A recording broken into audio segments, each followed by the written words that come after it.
Assalamualaikum warahmatullahi wabarakatuh. Waalaikumsalam warahmatullahi wabarakatuh. Selamat pagi Bu Jannah. Bagaimana kabarnya hari ini? Alhamdulillah Pak, baik. Alhamdulillah baik. Masih semangat nggih?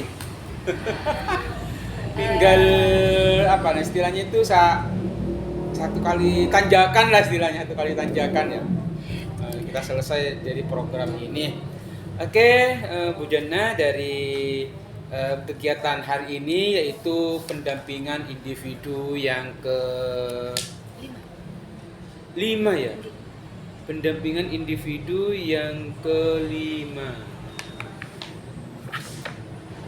Jadi untuk pendampingan individu yang kelima ini fokusnya ataupun temanya yang kita harus capai itu adalah rancangan program yang berpihak kepada murid.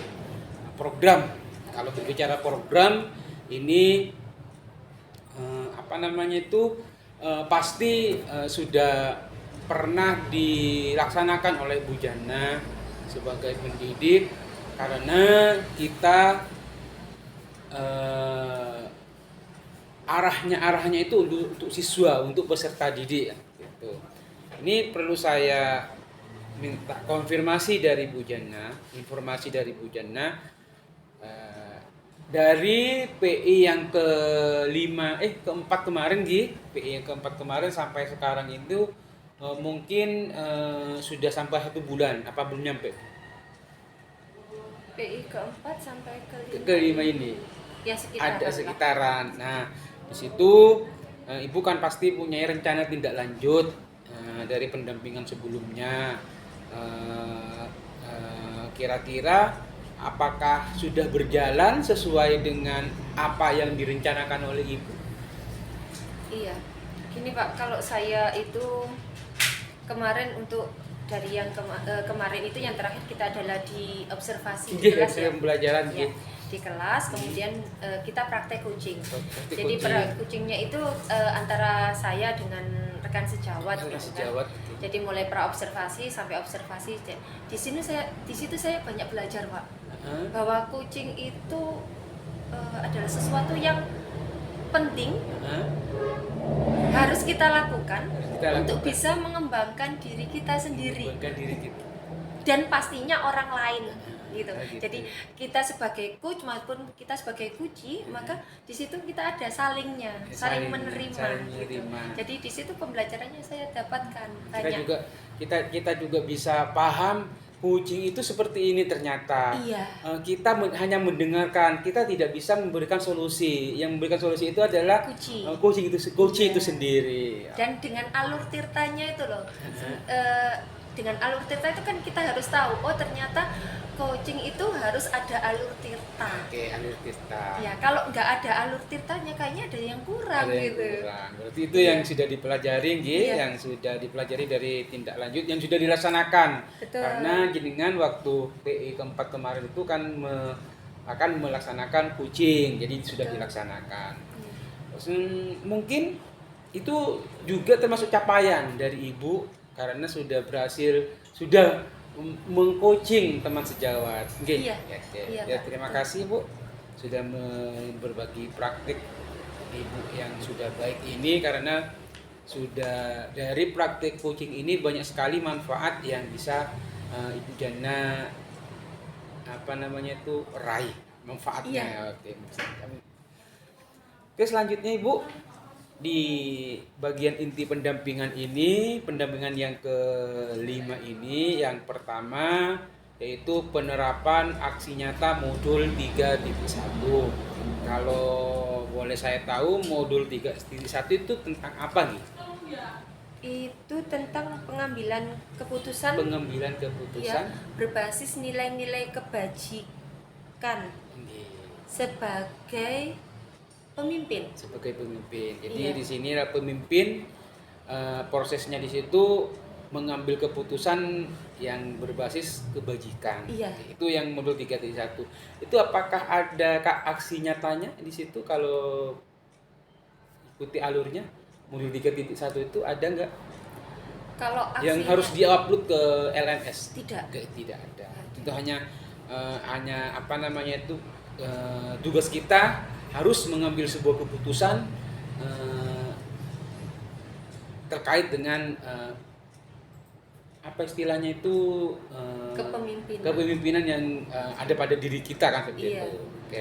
Kemarin tuh kita hanya di 3.1 itu mewawancari beberapa kepala sekolah terkait dengan pengambilan keputusan yang dilakukan. Jadi dilakukannya waktu itu ada 2 pimpinan kepala sekolah yang ya, dengan wawancara di demonstrasi kontestual itu.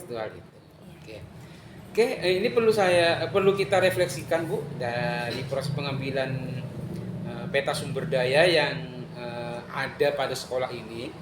Bagaimana prosesnya itu Bu Jana dalam menemukan atau mengidentifikasi sumber daya yang ada di sekolah? Prosesnya kemarin saya mulai itu gini Pak. Saya mengumpulkan itu saya mulai dengan saya meminta pimpinan, kemudian selain pimpinan saya juga minta kepada rekan guru, kemudian siswa juga, dan saya mengundang wali murid. Wali murid itu kebetulan adalah juga bekerja di sini. Yang wali muridnya siswanya anaknya di sini, kemudian beliaunya wali bekerja murid di sini. Itu apa, bukan sebagai komite? Bukan komite, beliau hanya di sini sebagai ini Pak, bagian kantin. Iya, sama ada satunya bagian bersih-bersih. Oke, siap. Itu prosesnya ya yang Ibu sudah lakukan, itu mengumpulkan atau mengundang istilahnya ya, mengundang beberapa aktor yang ada di lingkungan sekolah. Terus mungkin ada kendala atau tantangan Bu saat yang Ibu hadapi saat melakukan identifikasi itu? Kendalanya waktu melakukan identifikasi itu kemarin itu awalnya ini Pak, saya agak susah menemukan ini kepala wali murid. Saya waktu itu gini, wali murid ini bolehkah, atau seumpama saya ambil dari warga sekolah yang sudah di sini. Terus saya pikir lagi, kalau seandainya saya ngambil yang bukan warga sekolah, saya kerepotan, karena wali murid itu ketika diundang ke sekolah ada pikirannya macam-macam. Gitu. Takutnya, loh anak saya kenapa Bu? Anak saya nggak apa-apa kan Bu? Gitu. Lah, karena kita tahu dengan adanya kendala yang seperti itu, akhirnya saya mikir lagi. Kalau saya mengundang beberapa wali murid datang ke sekolah dengan pemikiran mereka sendiri yang seperti itu, akhirnya saya kendalanya gitu, saya nggak mengundang wali murid yang itu bukan. Dan itu juga banyak dari rekan-rekan juga yang menyarankan, ya Bu jangan Bu, gitu, nanti takutnya ada, ya itu bagi saya itu adalah kendala Pak. Gitu. Iya. Siap. Terus perasaan Ibu setelah berhasil mengidentifikasi itu apa? Senang. Pastinya saya senang. Ada hal-hal yang tidak saya sangka, itu ternyata merupakan sebuah aset gitu. Gitu. Berarti dengan mengundang beberapa yang tadi diundang itu akan muncul beberapa yang menurut Ibu itu sebelumnya tidak termasuk aset. Iya. Terus pertimbangan Ibu dalam menentukan sumber daya sekolah itu apa? Pertimbangannya Ibu dalam menentukan sumber daya sekolah? Pertimbangan saya dalam menentukan sumber daya itu ya sesuai dengan asetnya yang ada dari 7 aset yang diberikan dalam pengelolaan sumber daya itu Pak. Pertimbangannya saya dari situ ambilnya. Tadi Ibu menyampaikan 7 aset itu, kalau boleh tahu apa saja gitu? Yang pertama aset manusia. Manusia. Berarti termasuk di situ guru kepala sekolah juga masuk di situ gitu. Murid, kemudian orang tua, termasuk komite, karena di sini ada yayasan, termasuk yayasan itu berpengaruh sekali. Iya. Selain manusia apa lagi? Ada sosial. Sosial itu karena kita memang di lingkungan sosial, mau tidak mau. Kemudian ada lagi politik. Oh, politik, Ya, nggih, aspek politik. aspek politik, kemudian aspek ini agama budaya. Agama budaya, nggih. Kemudian ada lagi asetnya finansial. Finansial. Kemudian finansial, kemudian fisik. Fisik. Iya. Finansial. Fisik itu sarana prasarana. Iya, sarana ya. prasarana. Kemudian yang terakhir lingkungan alam. Oh, lingkungan alam. Oke. Itu adalah 7 aset yang Iya. sangat berpengaruh Dan menjadi pertimbangan saya tadi Oh, itu. oke, siap. Apakah mungkin dari 7 aset itu mungkin Ibu menemukan yang lain yang dijadikan aset? Saya menemukannya gini Pak. Jadi saya kasih contoh di aset finansial Iya. ya Pak ya. Yang saya tahu aset finansial itu adalah kayak BPOPP, terus kemudian apalagi dari POS, kemudian dari BIP gitu. Iya. Ternyata ada beberapa aset yang di situ sebenarnya bukan aset utama. Contoh, saya kasih contoh itu adalah sumbangan ya Pak. Jadi sumbangan itu terkadang kita mengajukan proposal, itu ketika diterima itu kita merasa senang. Nah Iya, itu iya. nggak menyangka. Nggak menyangka. Iya, Gitu. itu adalah aset sebenarnya finansial tapi kita nggak menyangka. Itu kemudian ada lagi di situ ada finansial lagi adalah sumbangan dari wali murid. Yang Tadi sumbangan dari siapa yang tadi? proposal Pak. Proposal. Contoh Oh, kayak ini ajukan ke CSR. proposal. Ya, Oh, oke, siap, kayak siap. gitu. Terus kemudian pernah lagi kita ngajukan ke Telkom kayak gitu. Jadi sebenarnya kita kan mengajukan saja. Ketika diterima alhamdulillah gitu. Alhamdulillah, Terus oke. ya aset itu turun gitu. Dan itu tidak masuk dalam sebenarnya kan tidak masuk dalam asetnya finansial gitu. Oh, gitu. Yang terjadwal lah gitu. Ya tidak terduga bisa saya katakan seperti itu. Oke. Jadi menurut Bu Jana itu, oke, saya tertarik ke ini, tertarik yang 7 aset itu yang politik itu mungkin mungkin ada pengalaman atau pernah mendapat cerita dari orang lain, mungkin aset politik itu seperti apa? Aset politik itu saya masukkan organisasi kemasyarakatan. Oh, Organisasi. Jadi organisasi. organisasi kayak di sini tuh Fatayat, Ibnu IPP. Oke. Kan kita mengajak kerjasama Ibnu IPP di OSIS. Kemudian Fatayat kayak kemarin ada sosialisasi anti kekerasan Pak ke sini. Mereka sendiri yang menginginkan di sekolah, kemudian mereka yang untuk semua itu yang mereka yang menyiapkan. Termasuk kemarin kalau tidak salah ada jemput bola dari Dispenduk Capil itu masuk ke Kalau aset itu mana saya itu? masukkan di sosial Pak. Di sosial. Iya, Oh, Dispenduk Capil sosial. Saya tidak masukkan ke politik, saya masukkan di sosial. sosial. Iya. Politik lah. Kenapa saya tahu lihat Iya. statusnya? Betul. Iya Juga Pak. kemarin. ada IG-nya dari Dispenduk itu kalau sudah melaksanakan jemput bola di Kanjeng Sepuh sini. Dan itu 2 kali Pak kita Oh, sudah. sudah 2 kali. Iya, sudah yang pertama itu waktu itu KIA sama KTP. Terus kemudian yang kemarin itu untuk digitalnya. Itu digitalnya. Iya, itu saya masukkan di sosial, tidak di Berarti politik. itu juga dianggap sebagai aset ya menurut saya. Iya. Oke, siap. Karena kita kerjasama ya sudah. Ya. Pernah lagi kita kalau di sosial lagi pernah melakukan ini anti narkoba itu yang kerjasama dengan ini kabupaten. BNN bukan. Bukan kabupaten Pak, kabupaten apa? Dari apa ya kemarin itu osisnya sosialisasi anti narkobanya. Terus kalau dia Ya memberikan materi dari pihak apa ya kemarin itu Pak? Mana Pak? Duta narkoba. anti narkoba. Iya. Oh, gitu. Dari kabupaten Iya, anti iya. narkoba. Oke. Sekarang lanjutkan ke refleksi tentang pengambilan keputusan, Bu. Di mana kita sadar dan tidak mungkin bisa disebutkan kita seringkali mengambil keputusan, sering mengambil keputusan, entah itu keputusannya yang dampaknya kepada siswa, berdampak istilahnya berdampak pada murid, atau keputusan-keputusan yang diambil secara sepihak oleh ibu. Mungkin di sini merefleksikan prosesnya yang kemarin berdasarkan dari hasil pemetaan yang Bu Jana lakukan di situ, pemetaan tentang pengambil keputusan itu bagaimana hal tersebut mempengaruhi proses pengambilan keputusan yang dilakukan oleh Bu Jana?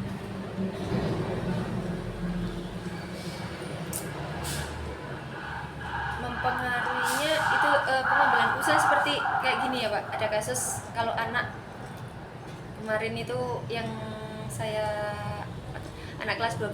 Okay. Sudah kelas 12, kemudian anaknya sering nggak masuk, absennya banyak, sudah diberitahu berkali-kali, kemudian masih tetap aja seperti itu.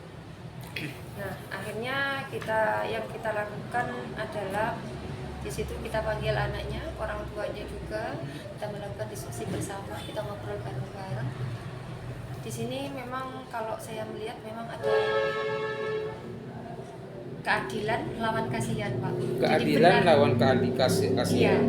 Jadi paradigma keadilan lawan nilai kasihan sama nilai keadilan.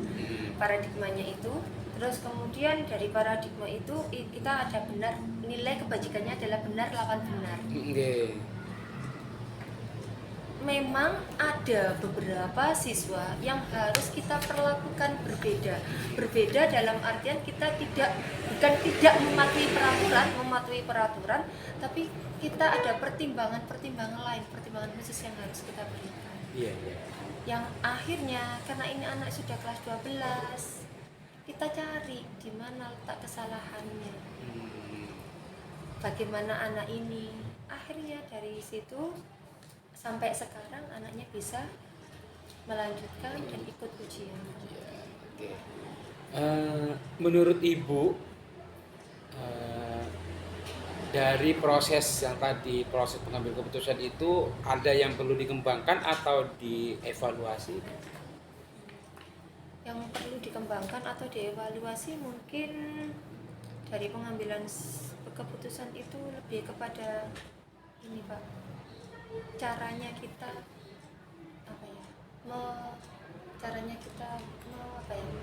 bisa dikatakan mengendalikan siswa.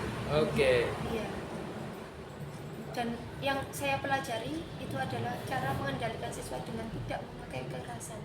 Tidak. Oh gitu, siap. Terus menurut Ibu mungkin ada bentuk dukungan atau ada yang mendukung keberhasilan dari keputusan yang diambil itu apa? Maksudnya ini yang mendukung itu dari manusianya atau dari? Bisa, semua bisa dari lingkungannya atau dari manusianya? Kalau dari manusia jelas Pak, di sini ada pimpinan gitu kan, ada pimpinan, kemudian ada BK juga. Ada BK ya? Iya, ada BK, ada pimpinan. Yang pasti dan guru-guru mapel yang mengajar di kelas tersebut. Itu. Kalau dari lingkungan juga di sini lingkungannya cenderung agamis Pak, budayanya. Jadi budaya yang kita terapkan itu budaya agamis juga. Kita masyarakat di sini yang memang masyarakatnya cenderung cenderung ini loh, memperhatikan kepada lingkungan sekitar. Oke, siap. Itu kepeduliannya yang tinggi. Okay. Jadi itu yang menjadi salah satu dukungan atau tolak ukur kita dalam mengambil keputusan juga. Mungkin Bu Jana punya pengalaman saat sebelum jadi calon guru penggerak dan sekarang ini prosesnya masih di guru penggerak, pengalaman yang mencerminkan tentang dilema etika itu mungkin ke guru atau ke siswanya. Dilema etika ya Pak ya? Atau mungkin yang tadi itu sudah termasuk dilema etika Bu? Iya. Masalahnya yang Ibu tadi sampaikan itu terkait dengan siswa yang sering bolos itu dilema etika. Kalau dilema etika yang seperti itu bukan hanya anak yang seperti itu Pak. Kalau di sini anak yang terlambat juga kan ada gitu. Ada. Ketika anak yang terlambat bagaimana kita menyikapinya? Enggak kemudian meskipun anak itu selalu terlambat, itu ada memang. Karena memang kita melihat dari sisinya adalah sisi jarak. Anak itu menempuh jarak yang cukup jauh dari rumah ke sini kita sudah memberikan solusi, tolong nak mondok saja atau cari kos-kosan yang dekat, tapi anak ini tidak mau. Dan di sini ada pondoknya? Ada, bukan pondok dari Kanjeng Sepuh Pak, pondok dekat. Gitu. Memang sudah kerjasama dengan Kanjeng Sepuh. Terus kemudian saya kasih solusi seperti itu, kita hilang, bukan hanya saya, kita kasih solusi seperti itu. Terus kemudian orang tuanya juga cenderung lebih kepada anak, terserah cuman pinginnya piye gitu. Gitu. Jadi akhirnya kita ya mau gimana lagi, berarti kita harus bisa menyesuaikan dengan keadaan yang ada, situasi dan keadaan yang ada. Menyesuaikan dengan keadaan gitu. Iya, situasi kondisinya yang ada, tidak bersikap dengan peraturan kita tidak harus ada beberapa anak yang kita perlakukan. Menurut Ibu, dari tadi itu proses pengambilan keputusan yang anak yang bolos, anak yang banyak bolosnya gitu, bukan yang bolos atau terlambat. Terus anak yang terlambat, terus masalah-masalah yang lain yang sudah Ibu sudah Ibu putuskan seperti ini, harusnya kamu harus begini kan gitu. Apakah itu sesuai dengan prinsip ataupun langkah-langkah yang dipelajari Ibu di modul 3.1? Kalau berbicara di 5 ETK masuk Pak. Masuk. Iya. Okay. Prinsipnya, kemudian paradigmanya, kemudian mulai langkah-langkah yang ada 9 langkah itu. 9 langkah. Iya. Berapa? 9 langkah. Ada 9 langkah. Mungkin 9 langkah itu salah satunya seperti apa? Apa namanya itu prosesnya? Ya, salah satu aja dari 9 langkah itu. Mengenali nilai-nilai. Mengenali nilai-nilai. Nilai-nilai yang ada di mana? Nilai-nilai kebajikan yang ada itu. Jadi kita mengenai nilai-nilai, apakah nilai-nilai itu nanti ini masuk nilai mana? Benar lawan benar atau benar lawan salah? Seperti itu. Terus menurut Ibu, yang dari prosesnya tadi itu ada mungkin yang perlu dikembangkan atau dievaluasi? Yang perlu dikembangkan atau dievaluasi adalah ini Pak, kolaborasi. Iya. Antara warga sekolah. Jadi siswa, kemudian wali murid, kemudian sama guru, BK, semua stakeholder. Oke. Selanjutnya Bu Jana, ini kita berefleksikan atau berdiskusi tentang rancangan program yang berdampak kepada murid. Dampak positif. Ya semuanya yang sudah kita programkan tujuannya kan dampaknya kepada murid kan. Entah itu nantinya dampaknya itu bisa langsung diterima, bisa langsung tampak atau secara bertahap kan kita belum paham. Tapi intinya kita membuat program itu pastinya ingin pendampaknya kepada murid itu tercapai, terpenuhi kan gitu. Apakah Ibu sudah membuat rancangan program yang berdampak kepada murid? Itu tugas saya di demonstrasi kontekstual 3.3 Pak. 3.3, oke. Iya. Itu ada membuat rancangan program gitu. Nah, untuk rancangan program itu di sini sudah ada kegiatan keagamaan Pak.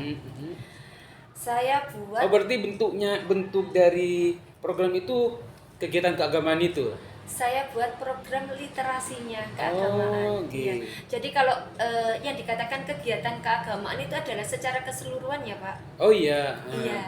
Jadi mulai dari awal sampai kemudian termasuk ketika sholat juga itu kegiatan keagamaan. Nah, saya ambil programnya itu ada literasi keagamaan sebelum pembelajaran. Oke.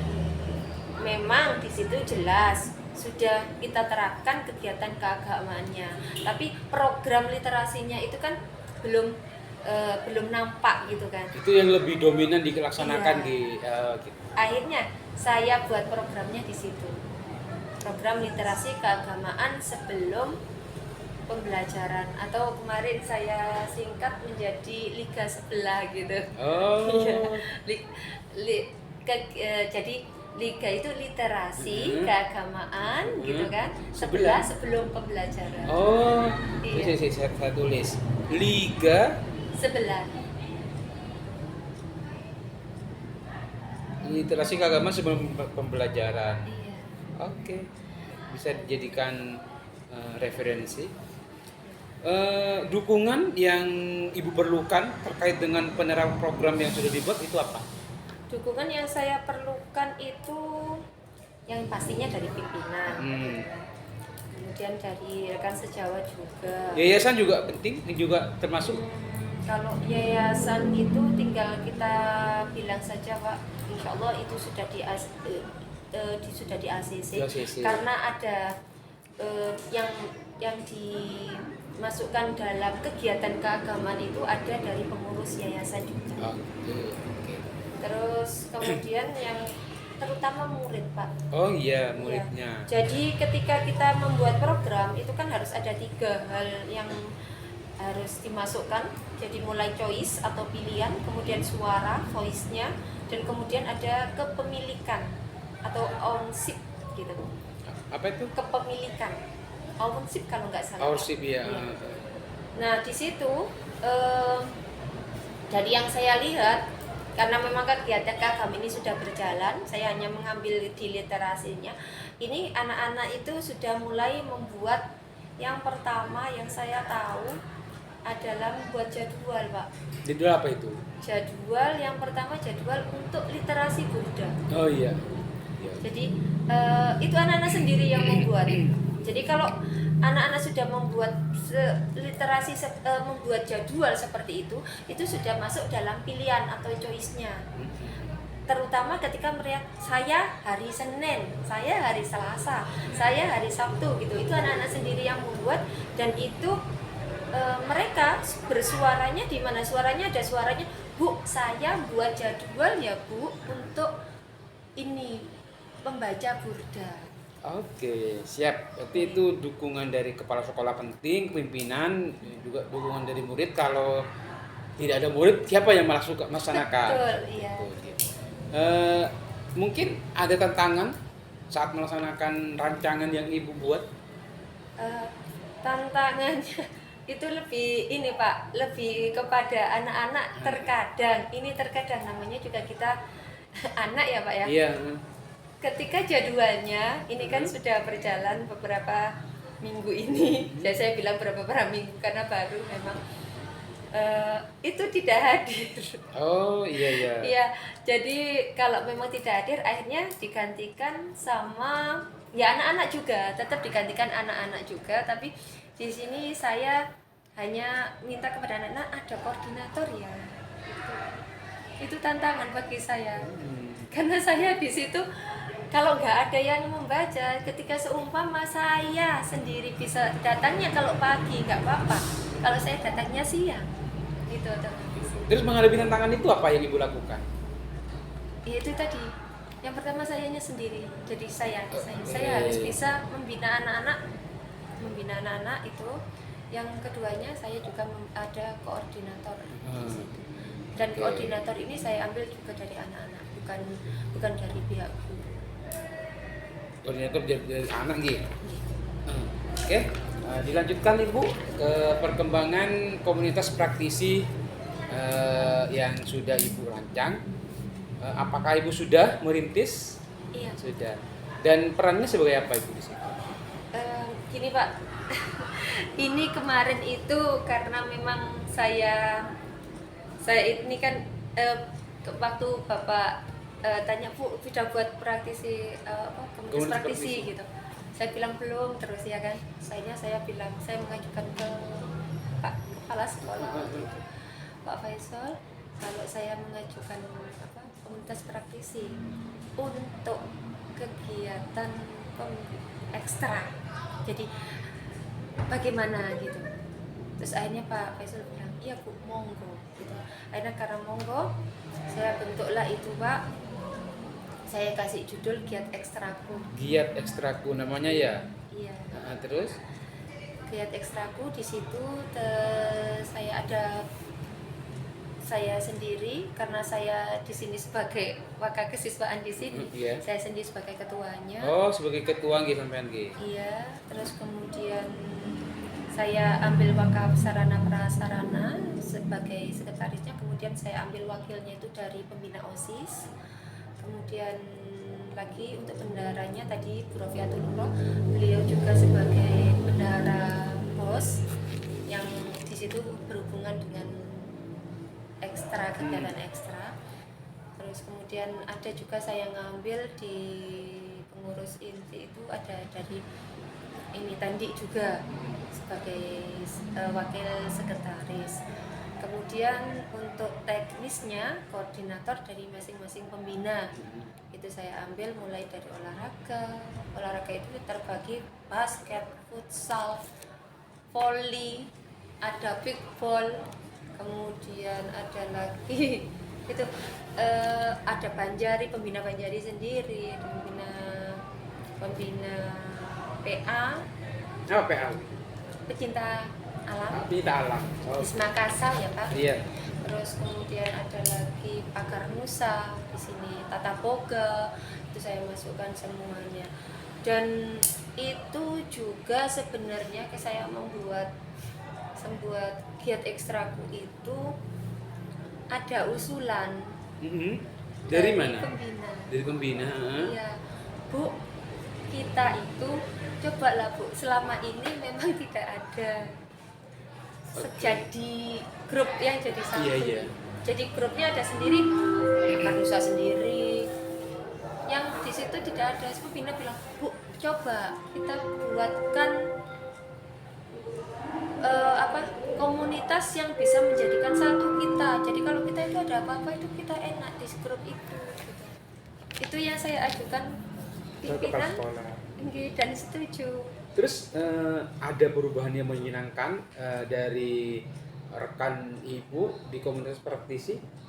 Iya, dari saya buat itu ya memang belum secara keseluruhan ya Pak, karena ini juga masih baru. Iya. Ada beberapa itu, ya Bu buat itu, iya Bu saya senang. Oh senang. Ada seperti ini gitu. Paling tidak kita bisa menyampaikan tidak. Terus termasuk dari bendahara juga, jadi Bu enak saya itu tanya itu enak, nggak kemudian tanya satu-satu berapa kali kemarin kegiatan. Saya juga kan nggak bisa mantau Pak setiap kali mereka latihan, oh, jadi gitu, sebanyak ya. itu gitu. Jadi lebih bisa terkontrol gitu. Betul, bisa dikontrol. Ya mohon maaf saya membuatnya ke sana karena memang ada permintaan juga, saya sebagai wakil kesiswaan arahnya ke sana gitu. Terus rencananya sekarang Bu, yang akan dilakukan komunitas yang sudah Ibu rintis itu kedepannya setelah program ini selesai apa? Apakah we stop? Apakah dilanjutkan? Pastinya saya lanjutkan Pak, karena ini bagi saya juga penting. Saya juga penting bagi kita, maksudnya bukan hanya bagi saya, bagi sekolah juga. Kalau ada apa-apa terkontrol. Selama ini memang lebih cenderung pernah gitu ya, sebelum ini saya adakan ya, ada kegiatan seumpama dari pembina voli mengadakan mau ada acara kemana gitu, Bu ada turnamen gini, itu nggak bilang ke saya, langsung bilangnya ke pimpinan ada namanya manusia gitu kan, lupa juga nggak memberitahu ke saya. Dan saya tahu waktu itu ketika hari hanya anak-anak kok nggak masuk ini kemana, lu Bu Samin itu nggak tahu gitu kalau ada kegiatan gitu. Mungkin Ibu perlu dukungan ataupun perlu dukungan yang pasti untuk komunitas praktisi yang sudah Ibu buat agar bisa terus belajar bersama. Pasti ya perlu dukungan. Mungkin pendukung itu dari siapa saja Bu? Yang paling utama dukungan itu ya jadi bendahara sekolah Pak. Dari bendahara sekolah, kemudian sarpras. Oke. Iya. Kalau sarpras itu hubungannya apa ya? Menyediakan sarana prasaranya. Menyediakan sarana prasarana. Iya, saya contohkan aja kayak Tata Boga gitu Pak ya. Kita perlu peralatan masak. Oh gitu. Iya. Berarti yang menyediakan itu nanti sarpras Iya. Oh, gitu. Sarperas kemudian dibantu sama karyawan mama untuk pembelian apanya gitu. Terus kayak kemarin ini untuk panjat tebing itu kan kita sudah punya panjat tebingnya. Tapi sering kali mereka itu ini Pak ada aset yang rusak. Atau perlu adanya pergantian di situ. Nah, itu yang itu merupakan dukungan, terutama yang jelas paling utama ya Pak warga sekolah yang jelas, termasuk anak-anak juga. Oke, terima kasih Bu. Kita lanjutkan ke dialog pasca observasi pembelajaran. Ibu nanti mengundang teman sejawat untuk di supervisi atau di coaching tentang kegiatan pembelajaran yang sudah berlangsung. Oke, silakan Ibu.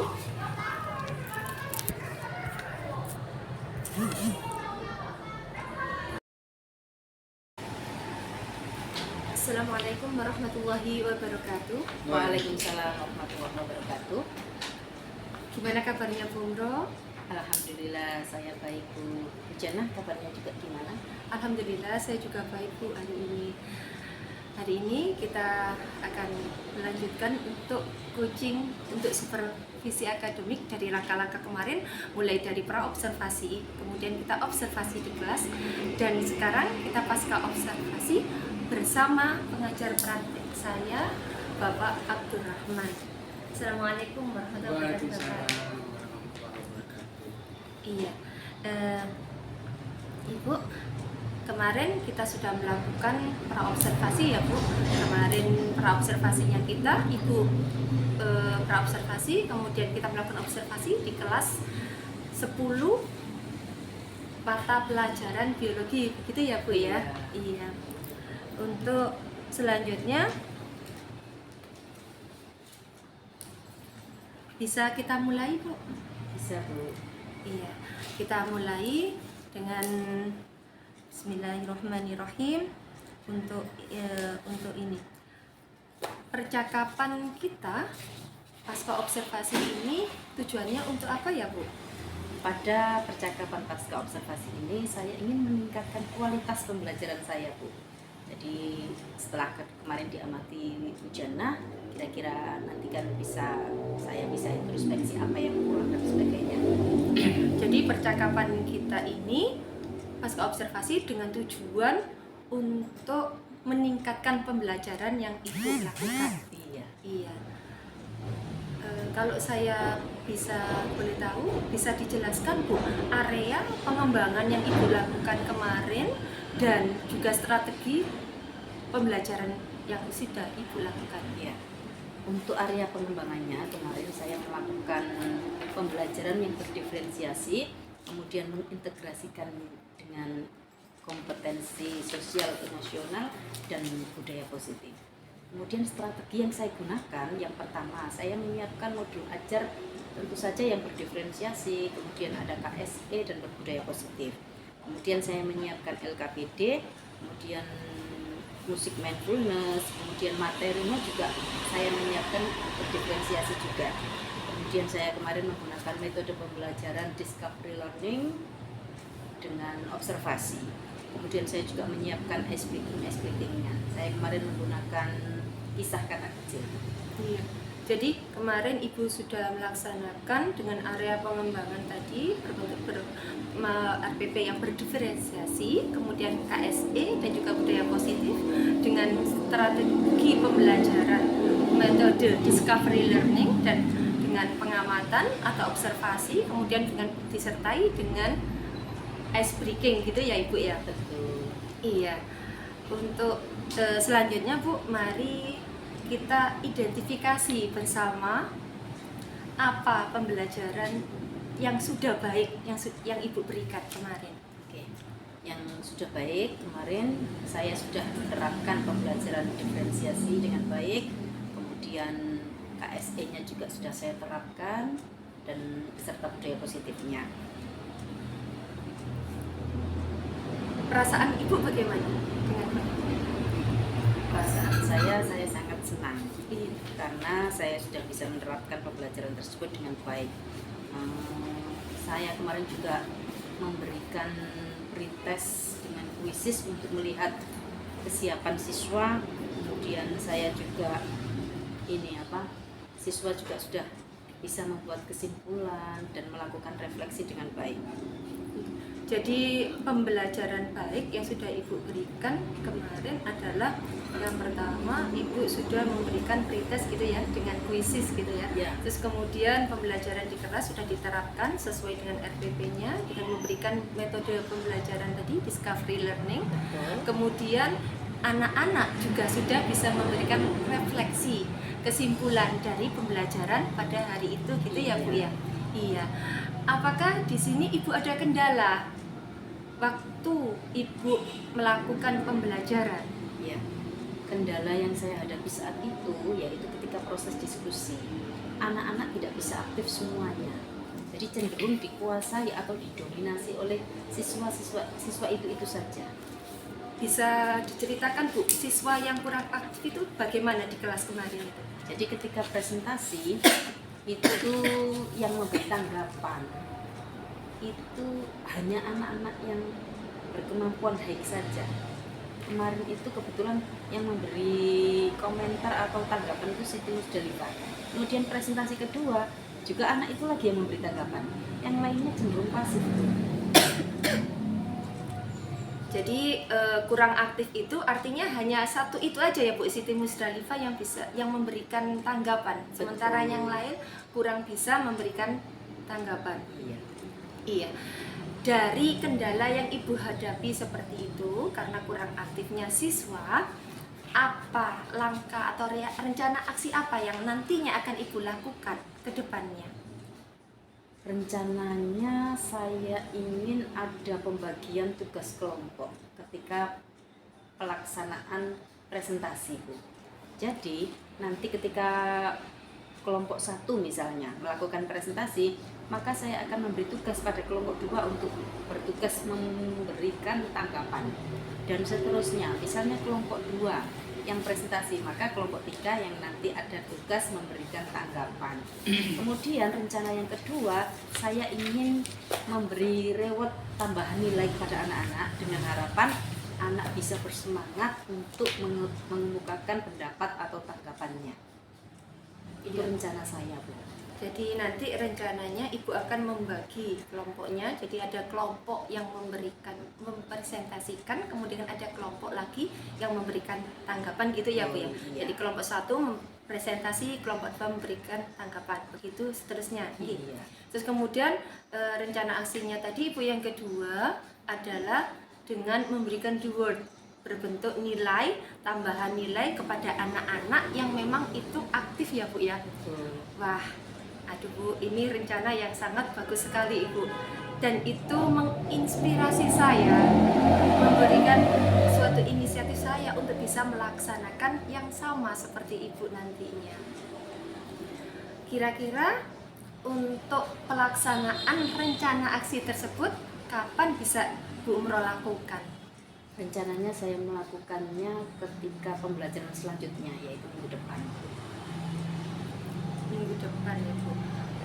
Nanti minggu depan berarti nanti minggu depan rencananya yang akan Ibu lakukan. Setelah itu nanti kita ketemu lagi bisa ya Bu ya? Iya Bu, jadi setelah pembelajaran saya lakukan dengan perencanaan tersebut, saya akan menghubungi Bu Jannah untuk menceritakan perkembangan dari pembelajaran yang saya lakukan. Iya. Jadi nanti dengan adanya pembelajaran yang Ibu lakukan pada nantinya, kita akan ketemu lagi. Semoga sukses Ibu dengan rencananya, diberikan kelancaran dan memberikan manfaat bagi kita semua, khususnya di SMA Kanjeng Sepuh. Amin. Terima kasih Bu Umroh untuk pembicaraan kita kali ini. Assalamualaikum Sama-sama warahmatullahi Bu Jannah. wabarakatuh. Waalaikumsalam warahmatullahi. Oke, Bu Jannah, kita lanjutkan. Ini kita sudah sampai di bagian akhir pendampingan, Ibu. Kita perlu merefleksi terhadap proses pendampingan pada saat ini. Ibu kan sudah menjalani program ini sudah sampai di proses pendampingan individu yang kelima ini, menurut Ibu apa yang Ibu paling kuasai dan itu sudah dilaksanakan, dipraktekkan? Yang pastinya Pak, itu saya paling kuasai dan prakteknya ada filosofi pemikiran KHD. Oke, ya. Di 1.1. Oke. Dimana Itu menurut Ibu itu sudah dilaksanakan, Gi? Iya, saya praktekkan dan anak-anak juga merasa senang dengan adanya perubahan itu. Perubahan itu. Iya. Menurut Ibu itu yang paling dikuasai. Sekarang yang paling membingungkan, yang masih menjadi ganjalan ke Ibu, kurang paham dan perlu dipelajari lebih dalam lagi apa? Tentang materi apa? IA, inquiry apresiatifnya Bagja, Pak. IA apa itu? Inquiry Apresiatif Bagja. apresiatif. Kalau boleh tahu yang itu yang menjadi ganjalan itu yang apa ya, Bu? Apa prosesnya? Apakah alurnya atau prosesnya apa? Ada yang lain di Bagja itu? Lebih kepada alur, Pak. Di situ kan ada proses beralur, jadi ada langkah-langkah gitu kan. Langkah-langkahnya. Nah, langkah-langkah itu yang saya itu terkadang membingungkan buat saya. Mulai buat pertanyaan gitu kan, mulai Bagja itu B-nya buat pertanyaan, kemudian mulai di awal buat pertanyaan, kemudian yang selanjutnya ambil pelajaran. G-nya itu gali mimpi ya Pak ya. Ya. Terus kemudian jabarkan rencana atau eksekusi. Itu kan semuanya membutuhkan apa ya? Ada di sini saya itu buat pertanyaan saya bisa. Atur rencana saya bisa. Gali mimpi saya bisa. Kemudian kalau sudah masuk dijabarkan sama di aksi, apakah saya bisa melakukannya? Gitu. Itu saya masih berarti kalau bisa saya simpulkan di atur rencana Bagja terakhir. Iya, bagian terakhir itu lebih kepada atur eksekusi. Atur eksekusi berarti dari mengeksekusikan itu yang masih membingungkan gimana? Iya. Kalau lebih ya yang pertama tadi alurnya ya Pak, iya. Bagjanya itu alur, kemudian yang paling ketika penerapan aksi nyata. Iya, atur eksekusi itu kan aksi nyatanya kita. Itu yang masih perlu kita dipelajari gitu. Untuk itu yang paling tidak saya kuasai di situ. Oke, terima kasih Ibu sudah berbagi praktik baik tentang pembelajaran yang sudah pernah dilakukan oleh Ibu ya, baik daring maupun aksi-aksi yang sudah pernah dilakukan. Ini sebelum saya akhiri, ada beberapa yang Ibu harus lakukan sebelum dilaksanakan PI yang ke-6. Yang pertama, Ibu harus menyebarkan kembali feedback 3.600 survei yang untuk kepala sekolah, guru sebanyak 5 orang dan siswa sebanyak 5 orang, dan formnya itu sama dengan yang kemarin. Itu nanti kan dinilai oleh teman sejawat itu, apakah itu meningkat, apa stagnan, apa tambah menurun, kan itu. Setelah itu diisi, jenengan masukkan ke LMS di PPI yang ke-6. Itu nanti sampai di LMS PPI ke-6. Ada ya Pak? Ada. LMS, coba nanti dicek itu LMS untuk memasukkan survei-survei yang sudah dibagikan. Oke. Yang kedua yang harus Ibu lakukan adalah terkait dengan pemetaan aset, di mana pemetaan aset itu harus dilakukan, harus melaporkan, harus membuat laporan. Yang pertama jadwalnya yang pertama otomatis itu adalah daftar hadir di situ, karena ada jadwal, karena ada aktor, mengundang aktor, kepala sekolah, rekan guru, murid, orang tua, tokoh setempat dan perwakilan gender itu terlibat dalam diskusi. Maksud perwakilan gender itu adalah mungkin laki-laki perempuan ya, keterwakilannya itu mungkin dari komite itu ada komite laki-laki, mungkin komite perempuan, dari murid 2 murid laki-laki, 2 murid perempuan. dari siswa laki-laki, siswa perempuan kan gitu. Itu mungkin maksudnya seperti itu. Yang kedua, yang selanjutnya nutulen foto kegiatan dan mengumpulkan hasil pemetaan. Itu yang harus Ibu lengkapi untuk sebelum PE6 dilakukan seperti itu. Terima kasih sudah berbagi pengalaman baik.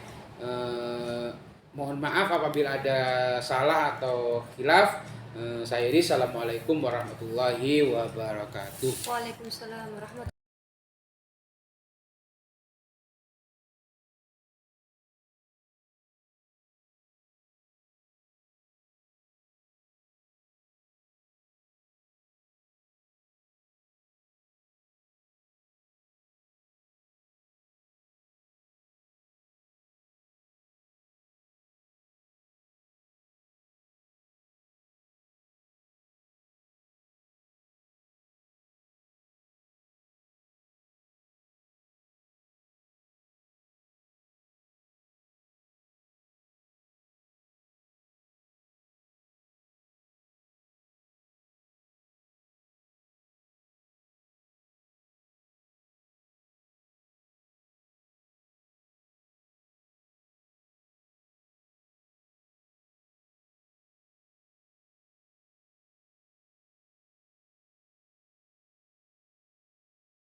Yang harus Ibu lakukan adalah terkait dengan pemetaan aset, di mana pemetaan aset itu harus dilakukan, harus melaporkan, harus membuat laporan. Yang pertama jadwalnya yang pertama jadwalnya otomatis itu adalah daftar hadir di situ karena ada jadwal, karena ada aktor, mengundang aktor, kepala sekolah, rekan guru, murid, orang tua, tokoh setempat dan perwakilan gender itu terlibat dalam diskusi. Maksud perwakilan gender itu adalah mungkin laki-laki perempuan ya, keterwakilannya itu mungkin dari komite itu ada komite laki-laki, mungkin komite perempuan, dari murid-murid laki-laki, murid-murid perempuan, dari siswa laki-laki, siswa perempuan kan gitu. Itu mungkin maksudnya seperti itu. Yang kedua, yang selanjutnya nutulen foto kegiatan dan mengumpulkan hasil pemetaan. Itu yang harus Ibu lengkapi untuk sebelum PI6 dilakukan. Itu. Terima kasih sudah berbagi pengalaman